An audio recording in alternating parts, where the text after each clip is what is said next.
ಸುಧಾಕರ್ ಸ್ವಯಂ ಘೋಷಣೆಗೆ ಬಿಜೆಪಿ ಶಾಸಕನದ್ದೇ ವಿರೋಧ ವ್ಯಕ್ತವಾಗಿದೆ. ಈಗ ನೋಡಿ, ಬೇರೆ ಪಕ್ಷದವರು ಬೇಡ, ಅವರ ಪಕ್ಷದಲ್ಲೇ ವಿರೋಧಗಳು ವ್ಯಕ್ತವಾಗ್ತಾ ಇದೆ. ಈಗ ಸುಧಾಕರ್ ಅವರು ಸ್ವಯಂ ಘೋಷಣೆ ಮಾಡಿಕೊಂಡ್ರು, ನಾನೇ ಅಭ್ಯರ್ಥಿ ಈ ಬಾರಿ ಅಂತ. ದೇವೇಗೌಡರ ಆಶೀರ್ವಾದ ಸಿಕ್ಕಿದ್ರೆ JDSನಿಂದ ಸುಧಾಕರ್ ನಿಂತ್ಕೊಳ್ಳಿ. ನೋಡಿ ವ್ಯಂಗ್ಯ ಹೆಂಗಿದೆ.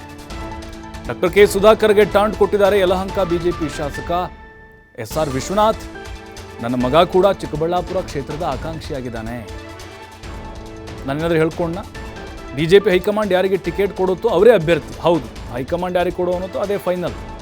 Mostly doctor K Sudhakar JDS candidate ಇರಬೇಕೇನೋ ಅಂಥೇಳಿ ಲೇವಡಿ ಮಾಡಿದ್ದಾರೆ ತಮ್ಮದೇ ಪಕ್ಷದ ಶಾಸಕರು. ಹುಮ್ಮಸ್ಸಿನಲ್ಲಿರುವಂತಹ ಸುಧಾಕರ್ಗೆ ಮಾತಿನಲ್ಲೇ ತಿವಿದಿದ್ದಾರೆ ಯಲಹಂಕ BJP ಶಾಸಕ ಅವರ ಸ್ವಯಂ ಘೋಷಣೆ ಹೇಳಿಕೆಗೆ. JDSನ ವರಿಷ್ಠರಾದಂಥ ದೇವೇಗೌಡರು ಮತ್ತು ಕುಮಾರಸ್ವಾಮಿ ಅವರು ಗ್ರೀನ್ ಸಿಗ್ನಲ್ ಕೊಟ್ಟಿದ್ದಾರೆ, ನಾನೇ ಅಭ್ಯರ್ಥಿ ಅಂತೇಳಿ.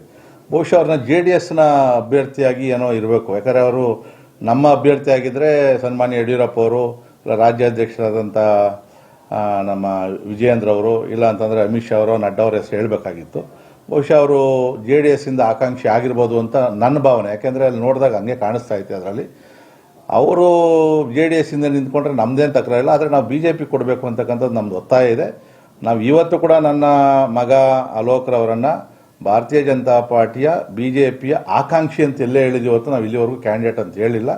ಇಡೀ ದೇಶದಲ್ಲಿ ಯಾರಿಗೂ ಕೂಡ ನೀವೇ ಅಭ್ಯರ್ಥಿ ಅಂತಕ್ಕಂಥದ್ದನ್ನು ಕೂಡ ಎಲ್ಲೂ ಘೋಷಣೆ ಆಗಿಲ್ಲ.